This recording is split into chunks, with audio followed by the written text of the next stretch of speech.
Good morning, true crime friends. How y'all doing? Look, day 22 of the Chad Daybell trial, honey.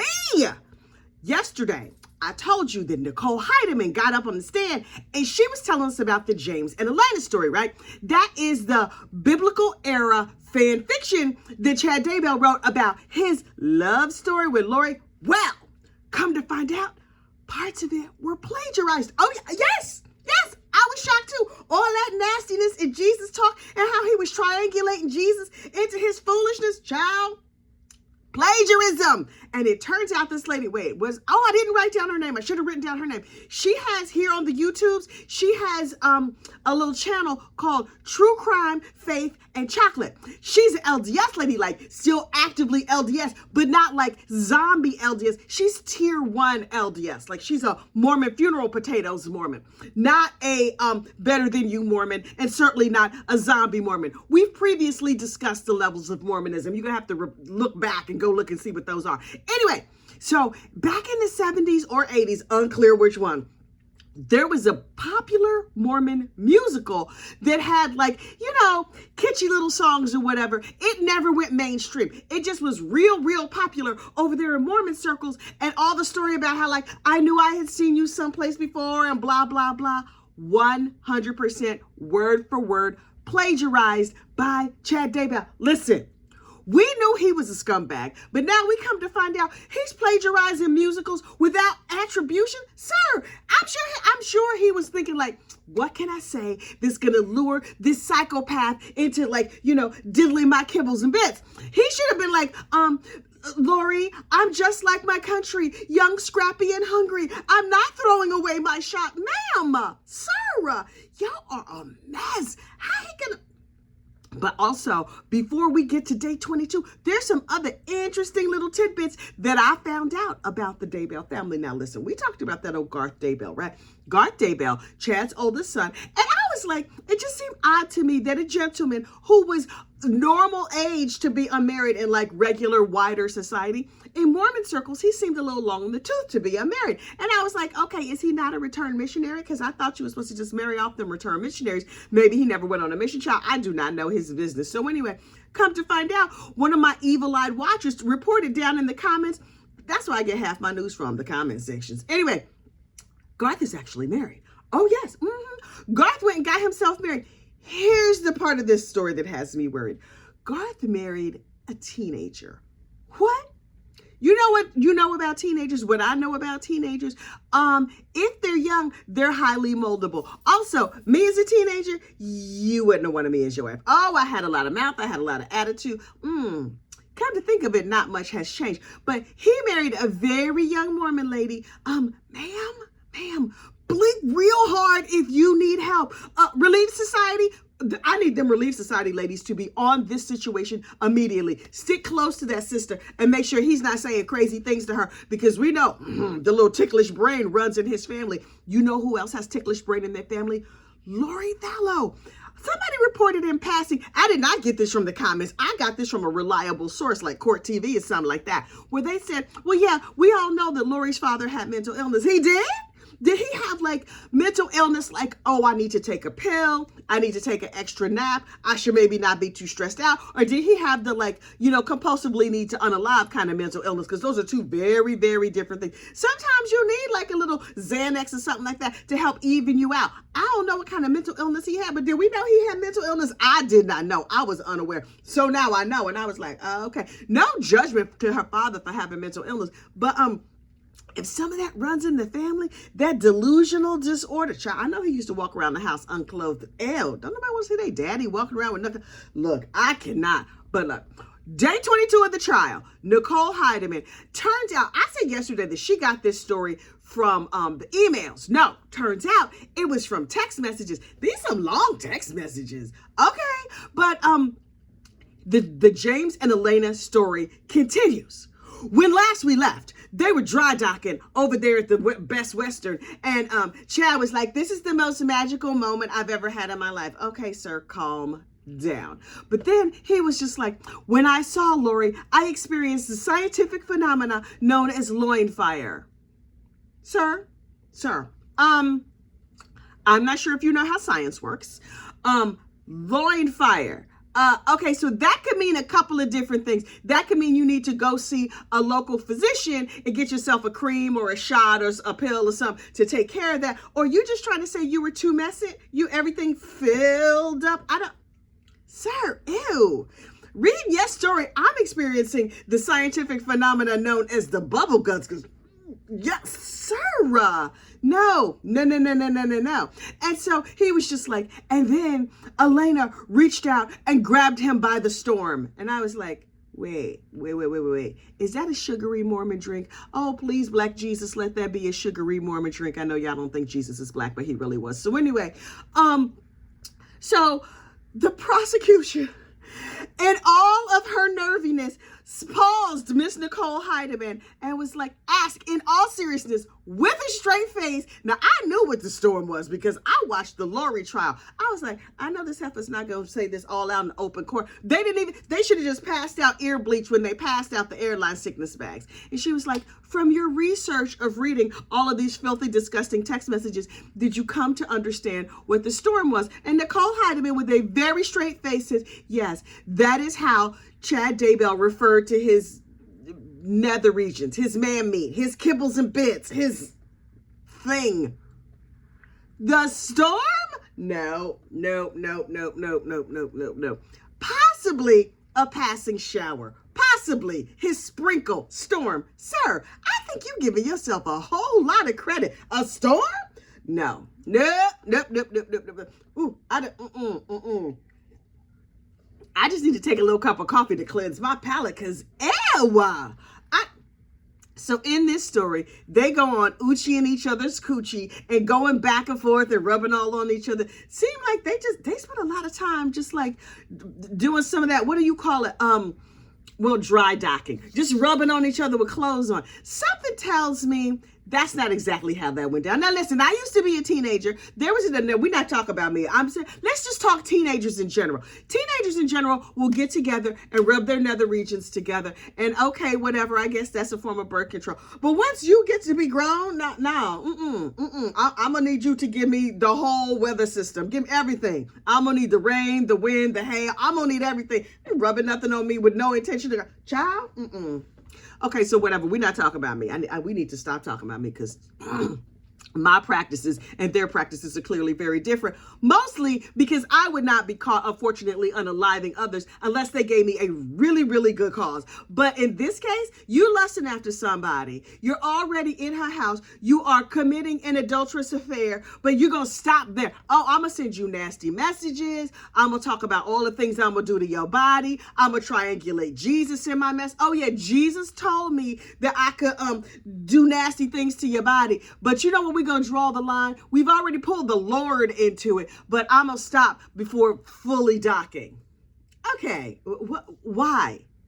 Just go and do the thing. You already in sin. Go on and sin fully and just enjoy it. Anyway, but that's me. I'm sin friendly. Apparently they was trying not to be sin friendly, but I never unalived nobody. So listen, don't go by me. Anyway, after all of that, I was just like, I'm sure the jury needed a puke break. And they were like, The judge was like, yeah, you know what? I'm going to need a puke break too because, oof. And they were like, please feel free to avail yourself of the natural ginger that we have left for all of you. There are airline sickness bags. I'm sure there's going to be a long line at the bathroom. So everybody had to go and rinse their mouth out, splash some cold water and have some uncaffeinated beverages because clearly warm beverages are the devil. And so they came back and then the very cute Ashlyn, who was Tylee's friend from Chandler, Arizona, came. And I was like, oh, sweet Jesus, we needed that palate cleanser. And she was like, I was friends with Tylee, and then Tylee moved around a lot, but I loved her. She was my BFF, and she took care of JJ like that was her very own baby, and it was so wonderful. She took care of him first, and then made sure her own needs were taken care of. She sounds like a sweet and wonderful girl. Too bad she had a mama who was into that Munchausen syndrome by proxy and the unaliving of people, because she might have turned into a great, wonderful person. Listen, I told you before, Tylee was basically Gypsy Rose before Gypsy Rose, or possibly after Gypsy Rose. I don't remember the timing. But Lori was over there munchhousing her by proxy for her whole life. Lori Ben had a ticklish brain. We did not realize how ticklish her brain actually was. It was real ticklish. But okay, so Tylee, Ashlyn got up there and she's like, me and Tylee were middle name twins. Both of Tylee's middle name was Ashlyn. Ashlyn's first name was Ashlyn. And she was like, she was a wonderful girl. She was sweet. I loved her. I still miss her. We talked all the time. We did everything in our power to stay in touch, just like two 16-year-old girls would do. They talked about boys and hairstyles and makeup and whatever. And then Tylee moved to Idaho, Iowa, which obviously is where people just get unalived left, right, and center if you go by me. That's what I have learned about that part of the country. She's like, and after 2 weeks, I never heard from her again. So sad. So they were like, okay, the prosecution sat down, and I was like, what is John Pryor going to say to this young girl? Because we might all just rise up and stone him right here in the courtroom. Not that we hear gossip, rumor, and innuendo advocate the unaliving of defense attorneys who are obviously going to lose the case. But I'm just saying, sometimes you get like a feeling in your spirit, and sometimes you want to act on it. I'm saying don't act on it. But if you wanted to unfortunately unalive him, that would not be right. But I would understand. So anyway, John Pryor stood up and he was just like, no questions. And I was like, oh, thank God. So then they had the law enforcement people get up and I was like, this tends to be a little bit dry and a little bit boring. But okay, we gonna muddle through the law enforcement. But then they talked about excavating the graves over there on Chad Daybell's property. Now look, based on cell phone pings, we know that Lori was not there when the kids were buried on Chad's property. We know that Alex was there. It's unclear where Chad was when the burials took place. So I was like, okay, so now I'm leaning in, right? I'm interested. I want to know every single thing. So Chad was there. Alex was definitely there. Chad's tools were used. These kids were buried like 10 feet down. How you get a 10-foot hole if somebody ain't pre-dig that hole for you?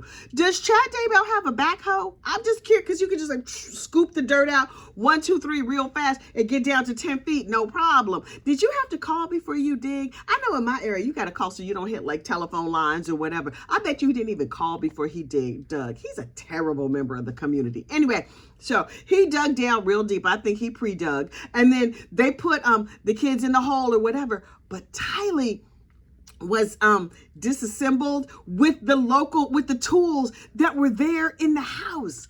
Really? Hang on. Not the house, the barn.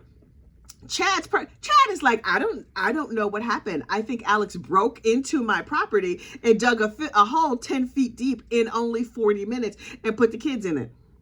Sir, you a lying sack of sugar and we know it. But okay. He was just like, I don't know how this happened, but some of my tools were used. And when they disassembled Tylee, right? Now listen, not saying that she's like a chicken or field, a deer or anything like that. But I know from preparing of meat or whatever, that there's a certain way that you have to disassemble things so that they come apart easily. And so it's unclear whether the injuries that her body suffered happened before or after death. That's horrible. But her pelvic region experienced a lot more trauma than it should have, like way, way, way overkill. Sir, was this an X crime? You know what I'm talking about. Was this? And then Chad said to Alice, the little neighbor who was like, where that teenage girl at? Where's she at? Tell me. No, I'm not putting my house up for mortgage. I don't care what Jesus told you. No, we are not mortgaging our house. Where is this young girl? And Chad said, she didn't like me.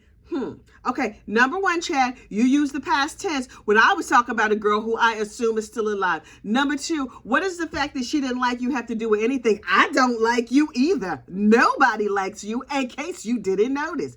But there was a whole lot of trauma to her pelvic region. And something tells me that was Chad's doing. Now, do I have proof? No, absolutely not. But I don't need proof. I have ideas.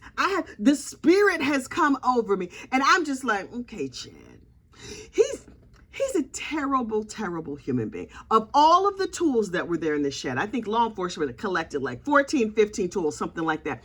4 of them had evidence of human remains. This is what I have to ask. And not just like trace evidence of blood or whatever, like bits of human remains still on it. You don't even clean your tools? Really? Now listen, do I clean my shovels? No. But you know what I'm also not doing?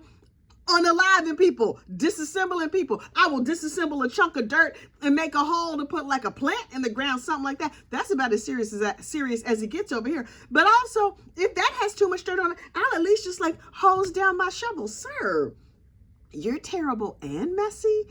And your wife was right over there in the house. Tammy was over there sleeping without long left on this mortal coil, but still, he's horrible on so many levels.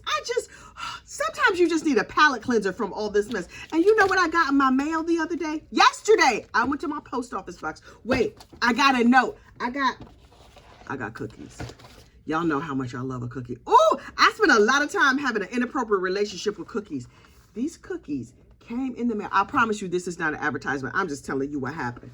These cookies came in the mail to me from a lovely listener who calls themselves Pizza Driver. Okay, Pizza Driver. Can I get some pizza to go on my cookies?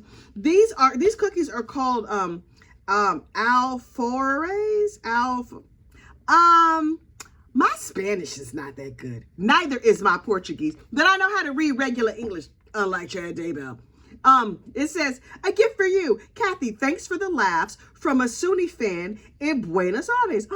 We're international, y'all. Oh my God. Alfajores? I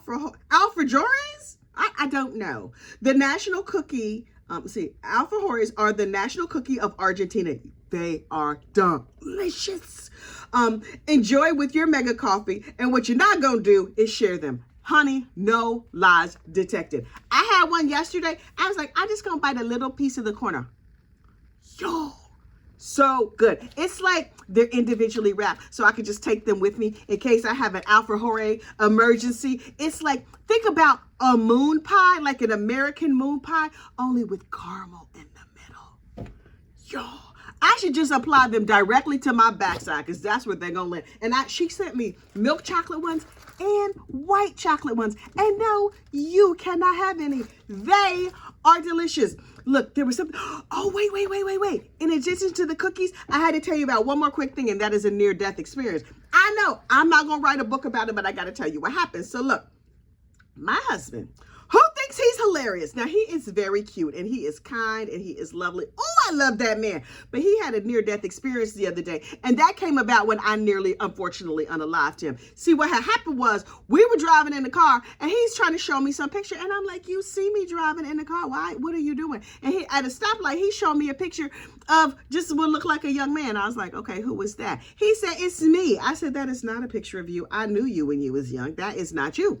It was his exact face. My husband is bald, been bald for years and years and years. It was his exact face with hair. And I was like, where did that picture come from? He said, it's AI. And I was like, listen, I'm half a detective. It's not a woman alive who's not half an FBI agent. And I was like, don't be showing me pictures of your outside baby. You know what an outside baby is? That's a baby you had outside of your marriage. Now, I'm driving down the street, and I was like, I know this man is not showing me pictures of his outside baby as I'm about to get on the highway. You act like I can't just pop that door and kick you right out on this highway. How you gonna show me a picture of your outside baby? Now he starts laughing. He's like, it's AI. It's AI. And I was like, AI about to get your ass kicked. Near-death experience. You gonna write a book about this? You gonna become a zombie or something like that? Negro, what? I'm telling you right now, AI is gonna get you busted dead upside your head. Oh, I'm gonna miss you. I'm gonna cry at your funeral. I'm gonna be like, oh, we need to sue Toyota because I don't know what happened to that door lock. I was driving along and then poof, he just fell. I don't know how the seatbelt got undone either. I don't know. He must have been trying to adjust it, and then it's all Toyota's fault. I'm gonna be real sympathetic. And as long as they don't run his cell phone, what is this picture? Oh, we're just gonna use this on the funeral program. That's not AI, that's him when he was young. And you know, a kid looking just like that might show up at his funeral. I'm making all this up. All I'm saying, I love my husband, and I hope he lives for a real long time, though not longer than me, because, you know, I need to be out here in these streets free for a little bit. Anyway, but, ladies and gentlemen, boys and girls, gender non-conforming individuals, don't let AI get your ass kicked, because I'm telling you right now, you got a wife like me? I'm driving. You gonna show me some picture talking about this is AI. I recognize an outside baby when I see an outside baby. Try to put one over on me, you gonna get yourself hurt. Listen, like this video, subscribe to the channel. I need to have some coffee and a frijole, an alfrijole, an alfrejoy, alfajore. I'm gonna have me an alfajore to bring my pressure down. Also, this mess is a podcast, child. I don't know why they let me have a podcast either, but they did. So over there on the YouTube music, you can just put me right in your ears and take me wherever you go. That's probably ill-advised, but I'm just saying, if you want to, if you feel so moved, go on and enjoy the podcast. All right, y'all have a great day. Bye.